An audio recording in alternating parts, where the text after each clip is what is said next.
Oke, kembali lagi di channel saya. Makasih buat kalian yang sudah menonton video ini. Kali ini kabar terbarunya. Demi kursi menteri, akhirnya PKS tinggalkan Anies dan masuk Kim Plus. Wah, kabar Pak Anies kayaknya makin ujung tanduk kalau seperti ini ya. Kali ini Opung membahasnya. Sebelum kita ke video, bantu subscribe dulu channel saya yang belum subscribe. Tidak tunggu lama, kita ke videonya langsung. Let's go. Telornya Anies di ujung tanduk. Maksudku, nasibnya si Anies seperti telur di ujung tanduk. Iya. Begitu loh, iya kan? Yang jadi pertanyaan, telurnya siapa? Yang jelas bukan telurku. Yang nasibnya seperti di ujung tanduk itu kan nasib si Anies. Iya. Ya berarti telurnya si Anies lah. Terserah kalian mau menerjemahkan, mau telur cicak, Iya. mau telur ayam, Iya. mau telur bebek, mau telur buaya, suka-suka kalian. Iya. Jadi kenapa aku katakan nasibnya si Anies seperti telur di ujung tanduk ya? Nyawanya sudah terancam. Karena apa? Karena ternyata sebentar lagi PKS menarik dukungannya dari Anies. Nasib politik Anies Baswedan di ujung tanduk menyusul menipisnya peluang dirinya mendapat tiket maju pemilihan gubernur Jakarta. Partai-partai koalisi pendukung Anies diisukan telah mencabut dukungan dan bergabung ke koalisi Indonesia Maju. Sakit memang dirasakan si Anies, tapi menyenangkan bagiku. Menyenangkan ya. Gitu. Ya ibarat karena aku tengok kawanku kijipit telurnya. Aku yang ketawa. Iya. Kawanku itulah kesakitan. Iya, betul. Maksudnya telur yang lain. Kalau misalnya telur ayam dibeli kejepit kan hampir pecah kan, kayak itu kan. Aduh telurku, aduh jangan pecah-pecah nanti. Datang awak di sini kita kan begitu. Kita kembali ke pembahasan semula. Iya. Kita mau bahas mengenai nasib si Anies, bukan telur si Anies. Jadi begini, ya kan? Jadi bisa dikatakan PKS sebentar lagi akan menarik dukungannya karena ternyata di awal deal-dealan mereka, ya, ternyata ketika itu PKS memang berkomitmen untuk mengusung Anies Baswedan menjadi gubernur dengan pasangannya wakil gubernur adalah dari kader PKS sendiri yaitu Soebul Iman dengan catatan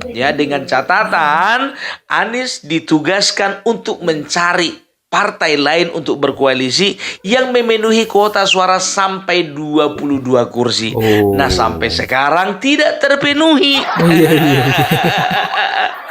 Ya, maka habislah kesabaran PKS. Nggak sabar lagi kan PKS. Ya. Tapi sebetulnya di sini bukan si Anies yang kusalahkan, tetapnya PKS kusalahkan. Kenapa? Kenapa kalian kasih tugas skripsi sama anak SD? Tugas berat. Anies ya, kan? itu bukan orang partai. Iya. Dia bukan kader. Iya. Dia bukan pengurus partai. Iya. Mana ngerti dia mencari partai mana yang mau dibawanya ke dalam lingkaran kalian?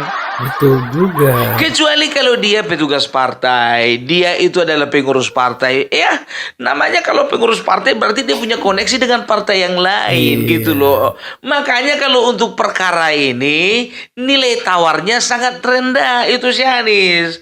Nggak ngerti ngerjakan yang kayak gitu-gitu. Kalian paksa anak TK berpikir V sama dengan SPRT. Mana ngerti itu, ya kan? Jadi kalau bisa dikatakan ya, PKS ini bukan tidak berkomitmen, ya kan? Bukan tidak punya prinsip, bukan tidak memenuhi janji. Masalahnya si Anies yang nggak bisa memenuhi tanggung jawabnya. Kan begitu. Sampai sekarang ya PKS belum punya kawan koalisi. Makanya untuk langkah penyelamatan ya PKS harus memikirkan kemana gerbong yang mana yang harus mereka ikuti. Anies nggak punya gerbong. Ya, PDIP pun juga begitu. Otomatis untuk langkah penyelamatan PKS ngikut sama teman-teman lamanya. Nasdem dan PKB sama-sama masuk ke Kim. Sehingga berganti nama lah Kim itu menjadi Kim plus plus plus. Gitu loh, ya kan? Kemarin kan juga itu siapa? Pipin Solihin kalau nggak salah ya.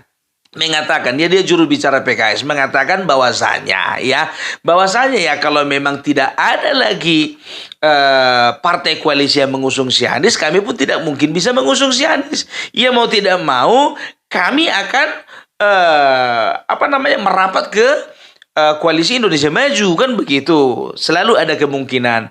Dan lucunya lagi, memang kan belum sah, ya belum fix mereka itu tarik dukungan dari Anies, kan begitu.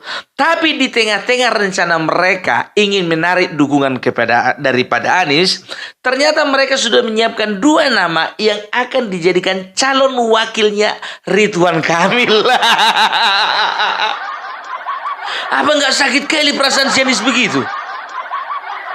Mereka belum tarik dukungan, tapi mereka udah siapkan nama untuk calon lain. Partai bro, yang namanya partai itu selalu bersikap logis dan juga pragmatis. Ku bilang sama kalian ya, sebelum eranya Jokowi lah partai itu kelihatan bagaimana idealismenya dan juga prinsipnya. Kalau sekarang nggak ada. Mana ada cerita-cerita kayak gitu. Dekat sama pemerintahan itu istilahnya ya ibaratkan dekat sama kolam susu. Gemuk. Seperti ku bilang kemarin ya kan, arahnya kan ke situ juga. Walaupun bicara tentang pilkada, ya kan, walaupun bicara tentang pilkada DKI Jakarta, ini selalu ada kaitannya dengan pusat gitu loh. Jadi kalau sudah ada konsolidasi di tingkat daerah, itu biasanya berarti apa? Berarti di pusat juga sudah cair gitu, ya kan? Ternyata kursi menteri itu memberikan magnet tersendiri. Iya dong, coba bayangkan kalian ya. Berapa kursi menteri pada saat ini? Lebih dari sekitar 45 kursi menteri ya. Itu dia mulai dari Menko, kementerian, juga pejabat-pejabat yang sejajar dengan kementerian ya, dengan menteri. Jadi kalau misalnya bisa diperkirakan ya, di Kim saja sudah ada 7. 7 kali 3 masih 21 kursi menteri. Katakanlah tambahan dulu 7 menteri dari Gerindra. 28. Masih banyak sisanya. Masih banyak sisanya kan? Ya itulah yang mau dibagi-bagi itu. Coba bayangkan kalian ya, apa nggak menarik perhatian itu kursi menteri itu? Itu dia, masuk aja contohnya PKS masuk, Nasdem masuk, PKB masuk, dapat 2 menteri masing-masing partai, apa gak lumayan? Udahlah gak berjuang sama-sama, dapat kursi menteri pula 2. Itu yang dinamakan kerja cerdas. Gak perlu kerja keras ngikut-ngikutin si Anies, gak perlu. Untuk apa? Ya, ini yang dinamakan kerja cerdas. Betul yang ku bilang itu kan, ngapain repot-repot? Ya, kerja keras bisa, tapi kalau bisa kerja cerdas, ngapain terlalu keras? Itu dia, ya kan? Apa sih yang gak menarik dari kursi menteri? Coba bayangkan kalian dulu. Menko ada 4. Menteri 34. Pejabat setara menteri ada 11. Ya kan? Berarti ada 45. Wakil menteri ada 15. Hitung kalian sendiri. Kalau nggak bisa jadi menteri ya paling nggak jadi wakil menteri gitulah. Penting dapat pamor. Apalagi kan selama ini 10 tahun ini PKS ini kan di luar pemerintahan. Kekeringan. Sekali-sekali dekat dong sama kolam susu. Makanya ya kan, supaya tidak menarik perhatian, supaya tidak mencolok, ya kan? Maka kebijakan itu dilakukan mulai dari Sumatera Utara dulu. Di Sumatera Utara itu biar tahu kalian, kalian kira itu tanpa maksud dan tujuan itu mendukung Bobi. Selalunya orientasinya itu, proyeksinya itu ke pusat. Gitu loh, ya kan? Jadi supaya tidak terkejut badan gitu istilah kampungnya, ya kan? Dibikinlah dulu di daerah Sumatera Utara sana gitu. Oh, ada gambaran mendukung Bobi gitu kan? Itu artinya apa? Itu sinyal kepada pusat bahwasanya di daerah sudah diatur. Sudah aman posisi. Mungkin kalian berpendapat, ya, kalian berkata bahwasanya nggak ada urusannya pengurus pusat dengan pengurus daerah. Siapa bilang nggak ada kaitannya? Lah itu SK yang dikeluarkan untuk mendukung Bobi di Sumatera Utara, yang nanda tangani siapa? Itu Presiden PKS tanda tangan. Tapi memang sudah selayaknya seperti itu, ya kan? Presiden mendukung mantu presiden. Presiden PKS mendukung mantu presiden Bobi Nasution. Gitu loh. Nah, itu kan memberikan sinyal bahwasanya kalau misalnya PKS itu sebetulnya secara nasional sebentar lagi akan merapat ke pemerintahan. Bukan lautan, hanya kolam susu. Aduh, gemuk kalian, gemuk. Yakin kalian dibikin Prabowo gemuk? Karena begini, beda pola bagi-bagi waktu zamannya Jokowi dengan Prabowo. Berapa kali ku katakan kan, kalau zamannya Jokowi, gimana pun juga ceritanya, Jokowi itu walaupun hak prerogatifnya presiden, dia masih minta pendapat kepada Ketum, Ibu Megawati. Dan terang-terangan Ibu Megawati berkata, enak aja PDIP dikasih menteri sedikit. Kalau nggak jadi kader PDIP, mana bisa jadi presiden Bapak Jokowi? Loh, kita dikasih posisi paling banyak loh. Tertekan batin lebih beliau. Mau nggak mau, walaupun nggak kompeten, bikinlah di situ, kan begitu. Tapi kalau Bapak Prabowo ini bisa dikatakan 100%, 100% full hak prerogatif. Jadi suka-suka Bapak Presiden lah mau ngasih kemana. Dan itulah yang dilihat partai sekarang gitu loh. Mereka dekat aja sama calon presiden yang akan dilantik nanti. Udah dapatan itu. Beda waktu zamannya Jokowi. Dekat-dekat pun sama Jokowi. Kalau Ketum katanya enggak. Sedangkan Marwarar sendiri pun juga yang sudah orang PDIP. Udah bawa Jokowi mau angkat jadi menteri, kata Bu Ketum, enggak jadi tuh barang, enggak jadi. Apalagi yang di luar partai. Tapi sekarang kan udah lebih enak, lebih cair, kan begitu. Bagi-baginya pun nanti pasti lebih proporsional. Gitu loh ya. Jadi kalau aku katakan memang betul ini, sebentar lagi telur itu akan pecah. Meletus, cerot. Aduh. Itulah dia. Makanya aku bilang, ya kan, kita itu nggak bisa percaya sepenuhnya kepada partai. Partai itu sekarang A, besok bisa B. Sekarang nasi goreng, besok bisa jadi mie ayam. Itulah partai. Jangan pernah menyalahkan partai, ya. Jangan pernah mengatakan bahwasanya ada usaha menjegal Anies Baswedan. Nggak ada itu. Ada intervensi dari Bapak Jokowi sehingga dia berusaha pemerintah dengan Bapak Jokowi untuk menjegal Anies Baswedan. Karena apa? Karena sosok Anies Baswedan itu adalah sosok yang dicintai rakyat, dan mereka takut kalau misalnya Anies Baswedan menjadi gubernur. Nggak ada itu. Ngapain takut, kemarin juga udah jadi. Cuman gak beres aja barang-barang itu dibikin.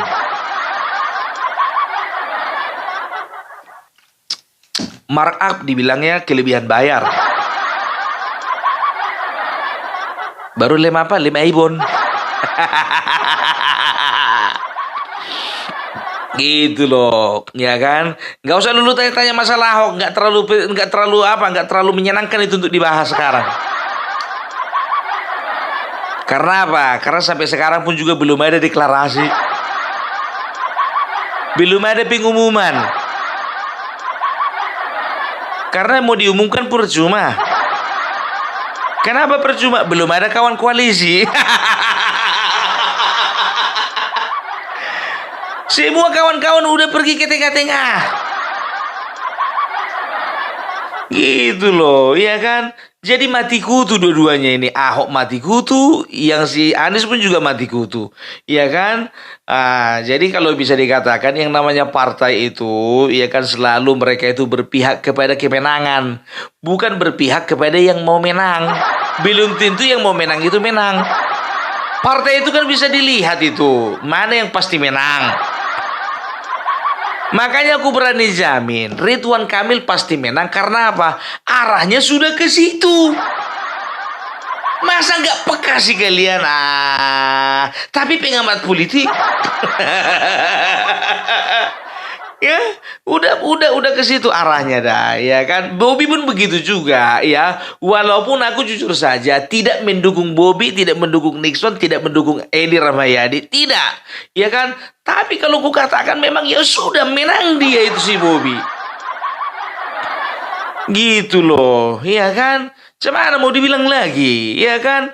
Sudah alam namanya juga.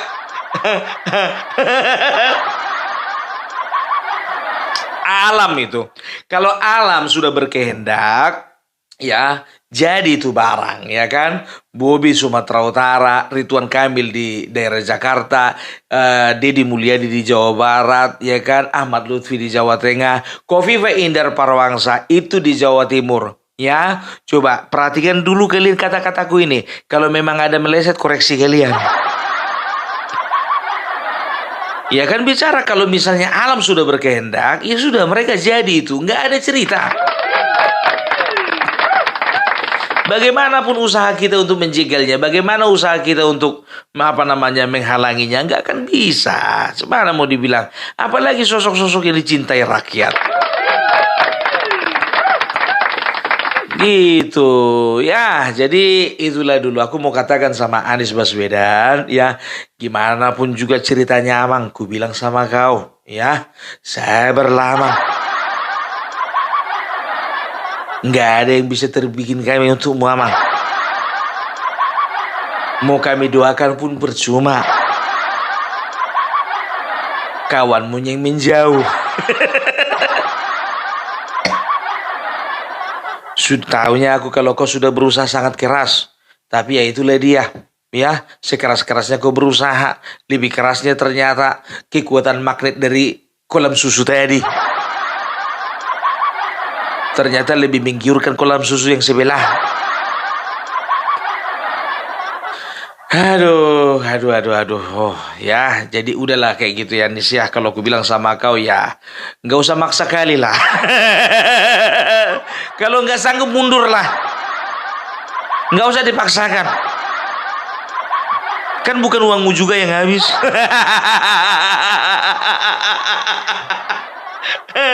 Ya kan, nggak uangmu juga yang habis kan? Itu dia. Ya, oke lah dulu ya kalau kayak gitu ya. Semoga kita boleh berada tetap di dalam kedamaian ya. Salam Parbelak, salam NKRI, NKRI harga mati.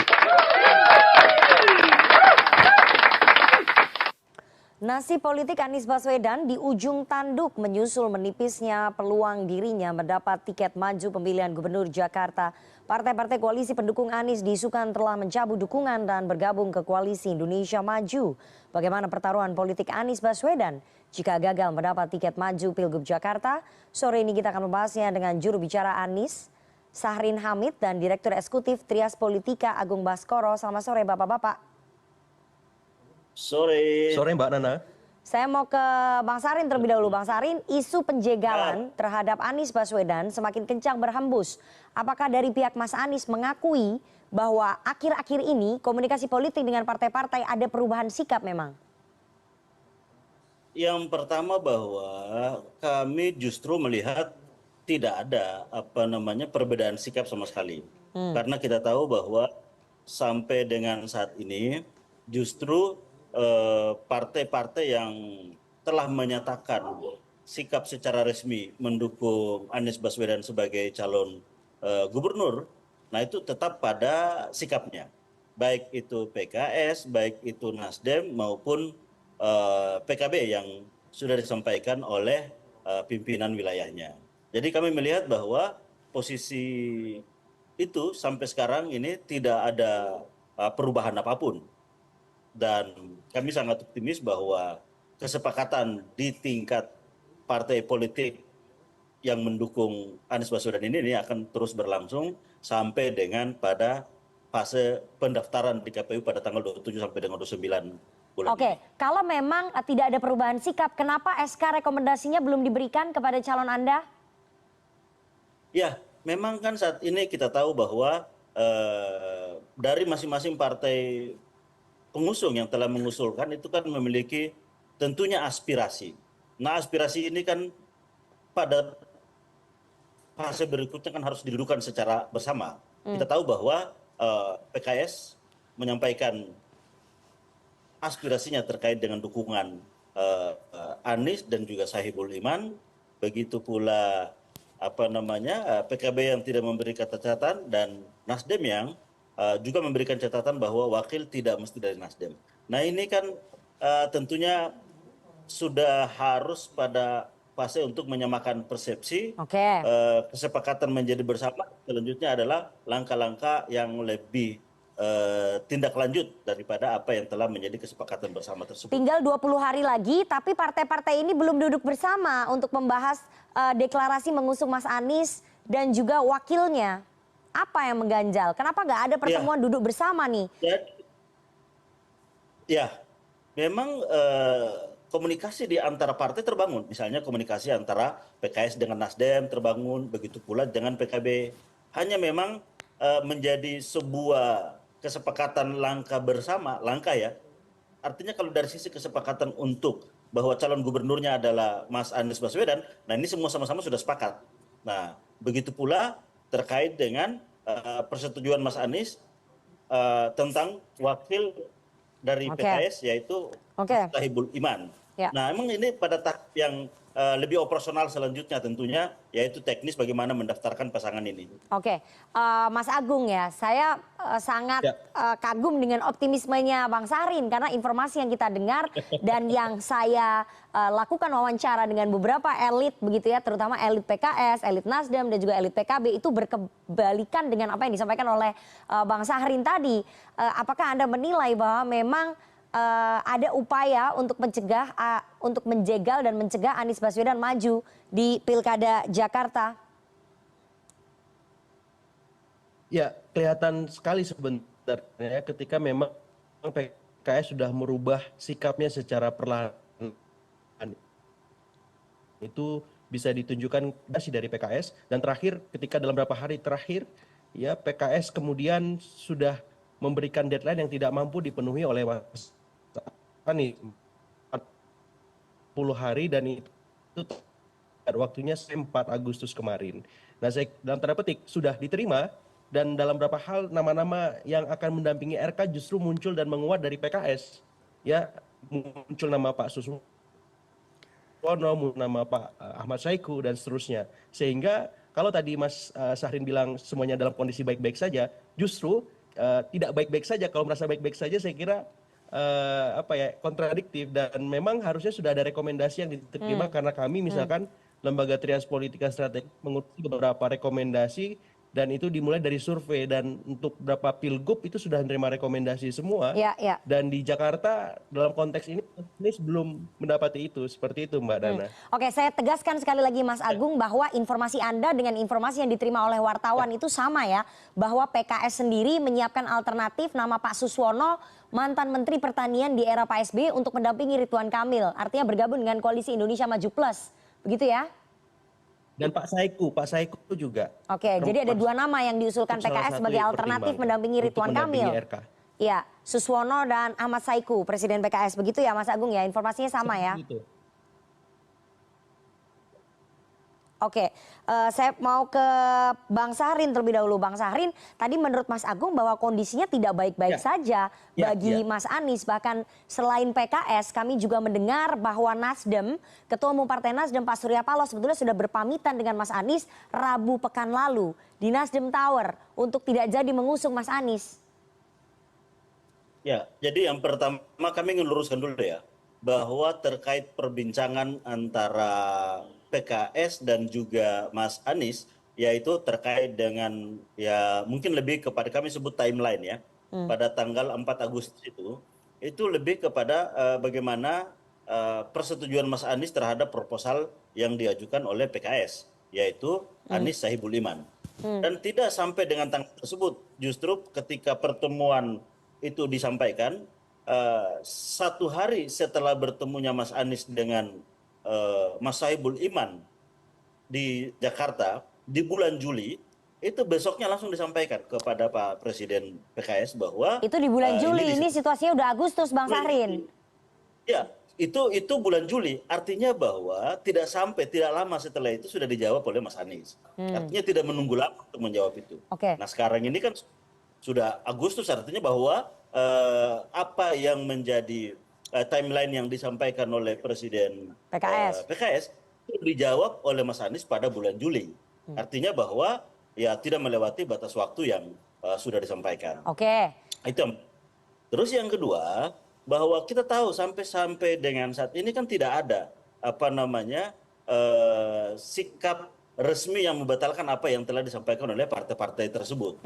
Nah, kami sangat meyakini bahwa konsistensi, integritas, dan keteladanan politik dari para ketua umum partai ini ya sudah sangat teruji. Oke. Kan kita tahu bahwa pidato Pak Surya Paloh beberapa hari ke belakang bahwa kita adalah bagaikan pelaut, gitu, bahwa yang namanya laut pasti ada ombak, ada angin, dan kita berupaya untuk sampai ke pertanyaan tepian. saya berarti kira bahwa ya politik ya seperti itulah kira-kira, bahwa ada angin, ada ombak, dan sikap partai politik ya selalu menjadikan warga sebagai preferensi utama. Dan kita tahu menurut survei bahwa warga Jakarta mayoritas menghendaki Mas Anies untuk kembali maju. Oke, ini pernyataan langsung dari Wakil Ketua Umum PKB ya, Jazilul Fawait, baru tadi siang, bahwa PKB akan mengkaji ulang usulan Anies maju di DKI Jakarta. Bagaimana ini? Artinya PKB mulai berubah haluan DPP-nya.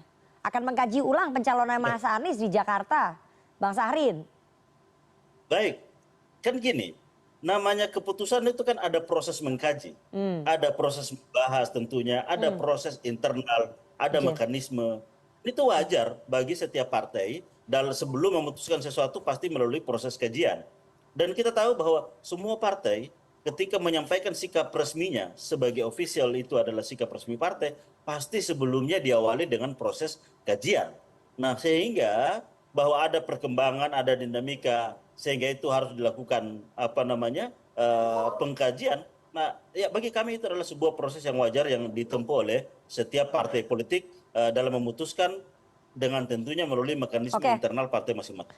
Posisi kita tentunya menghargai dan menghormati proses itu. Oke, masih optimis sekali Mas Agung. Saya ingin tanya, situasi ini tidak menguntungkan bagi Anies Baswedan ya?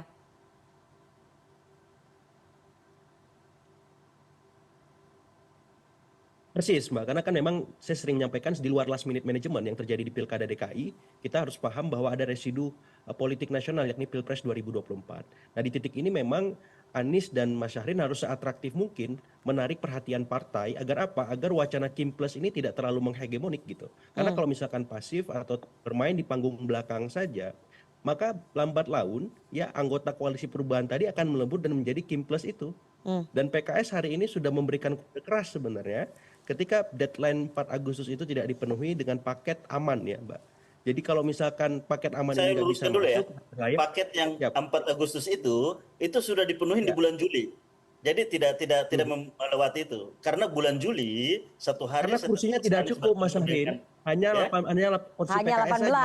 PKS hanya memberikan deadline tambahan untuk memenuhi pilkada threshold 22 kursi. Dan itu kurang sampai 4 Agustus. Nah, itu yang belum dipenuhi dan akhirnya PKS harus memberikan skenario alternatif di luar bersama Mas Anies. Dan tiba-tiba Kim kemudian mendeklarasikan RK dan ini menjadi sangat kompetitif, dan kalau misalkan Mas Anies tidak seatraktif RK ataupun Koalisi Indonesia Maju Plus, maka Mas Anies dalam bahaya.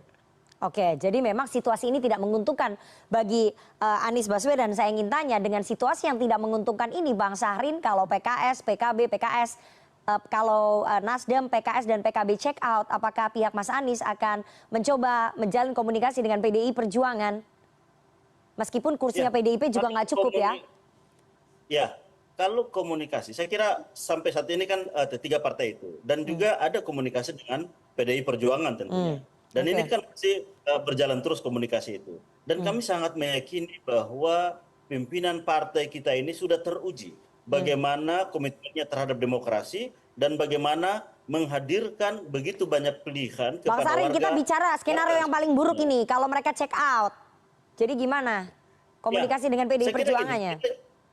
kita apa namanya dengan PDI Perjuangan kan tetap membangun komunikasi itu tentunya, sehingga apa kita masih tetap optimis bahwa 3 partai plus PDI Perjuangan dalam kondisi apapun kami mengira bahwa teman-teman ataupun pimpinan partai politik ini tetap dengan apa yang telah diputuskan oleh masing-masing. Oke, saya mau ke Mas Agung lagi. Mas Agung, komunikasi dengan PDI Perjuangan dijalin, tapi menurut Anda peluangnya seperti apa? Karena kalau kita dengar tidak begitu responsif juga peluang di PDI Perjuangan untuk mengusung Anies Baswedan. Dan kursinya juga nggak cukup sebenarnya kalau hanya PDIP saja. Persis Mbak, karena memang ada ganjalan historik ya antara Anies dengan PDIP ketika 2017 kemarin, itu satu. Yang kedua, memang grassroots PDIP ini menghendaki mereka punya kader yang bisa dimajukan juga, dan ini butuh waktu lagi untuk mengkonsolidasikan siapa cagup dan cawagupnya, karena selisih misalkan Pak Ahok dengan Pak Anies itu tipis. Ya kalau memang dealnya wakil, saya kira Mas Anies harus mengkonsolidasikan betul koalisi perubahan, sehingga memang ada wacana baru koalisi perubahan plus misalkan untuk menandingi Kim plus. Tapi sayangnya waktu itu kan sudah terlewati. Nah, saya berharap ini segera ya bermanuver. Ya saya kemarin menyampaikan bahwa coba usahakan koalisi perubahan plus hadir misalkan mengenai Kim plus. Kemudian coba dipertimbangkan Mas Anies dinaturalisasi ke partai manapun misalkan.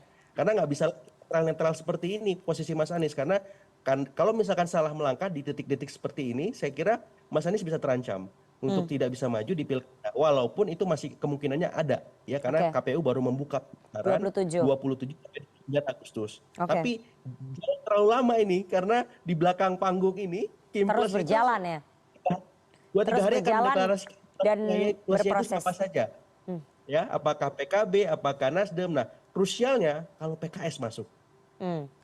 Oke, jadi Seperti krusialnya itu. adalah di PKS ya. Tapi Mas Agung, Anda melihat apakah Persis. kemudian PKS Ini akan jantungnya, tega Pak. meninggalkan Anies Baswedan yang selama ini dianggap sudah banyak memberikan kotel efek elektoral?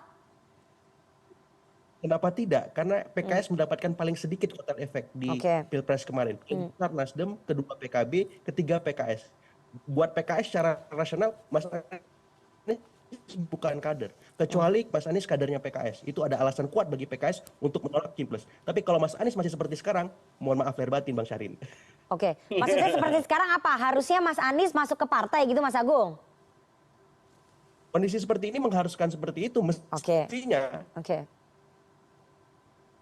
Karena ada urgensi, Mas Anies harus, karena kalau tidak, resiko besar beliau tidak bisa berlayar di pilkada nanti. Tapi semua masih terbuka, tapi kemungkinannya makin kecil. Ya, Bang Syahrin, bahwa ada saran ini sebetulnya menyatakan bukan Mas Agung saja, tapi beberapa elit politik mengatakan bahwa Mas Anies harus masuk menjadi kader partai politik supaya bisa diperjuangkan oleh partainya kalau memang ingin mendapatkan tiket di pilkada. Apakah ini kemudian menjadi pertimbangan Mas Anies untuk memakai jaket partai tertentu demi mendapatkan tiket pilkada? Ya, sebenarnya kan bahwa partai politik penting menjadi bagian dari pilar demokrasi. Dan yang kedua, untuk memenangkan pilkada, ya kita melihat bahwa salah satu parameter adalah bagaimana preferensi publik atau rakyat dalam hal ini terhadap pasangan calon atau terhadap calon. Nah, Mas Anies kan memenuhi kriteria elektabilitas itu. Nah, untuk itu, maka jika nantinya bahwa terkait dengan partai politik, ya itu menjadi bagian dari konsekuensi. Nah, untuk itu maka ya ini masih berproses, ini masih berjalan, dan saya kira waktunya masih cukup untuk membangun komunikasi itu agar bisa ikut berangkat dalam hal ini ikut berlayar dengan pasangannya nanti di Oke, Pilkada 2024. oke. Mas Agung, singkat ya. Kita tetap berharap bahwa bukan hanya satu pasangan calon, yakni Ridwan Kamil dan pasangannya yang akan berlaga, tapi kita berharap sosok seperti Anies Baswedan, Basuki Cahayapurnama ini bisa semuanya berlayar sehingga menyemarakan, memberikan banyak pilihan kepada masyarakat DKI begitu ya. Tapi saya ingin tanya skenario paling buruk, kemungkinan paling buruk kalau Anies Baswedan tidak mendapatkan tiket di Pilkada Jakarta, apakah ini merupakan akhir politik, akhir dari karir politik seorang Anies? Kalau akhir enggak. Mas Anies punya jalannya biasanya Bang Syahrin ya. Jadi Ya. banyak celah, banyak cara seperti itu bisa saja membuat partai Abah misalkan. Itu bisa Oke. salah satu skenario. Atau Partai masuk apa Mas? Partai Abah? Partai Abah. Oke. Partai Abah.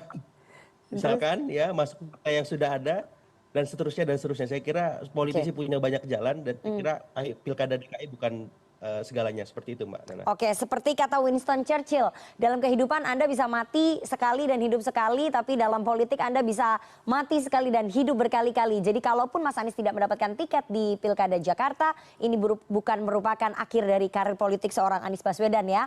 Menurut Mas Agung seperti itu, masih banyak jalan menuju karir politiknya. Tapi kita tunggu semoga semua tokoh-tokoh potensial yang ada di survei bisa maju mendapatkan tiket di Pilkada Jakarta sehingga pilihan warga Jakarta menjadi lebih banyak untuk bisa menentukan pilihan. Terima kasih dua orang narasumber yang sudah bergabung pada sore hari ini. Ada Mas Safrin Hamid dan juga Mas Agung Baskoro. Sehat selalu Bapak-Bapak.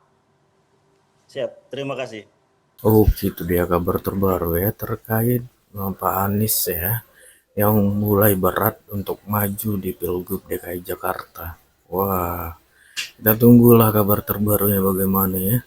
Oke, sekian video dari saya dan sampai bertemu di video saya selanjutnya. Buah.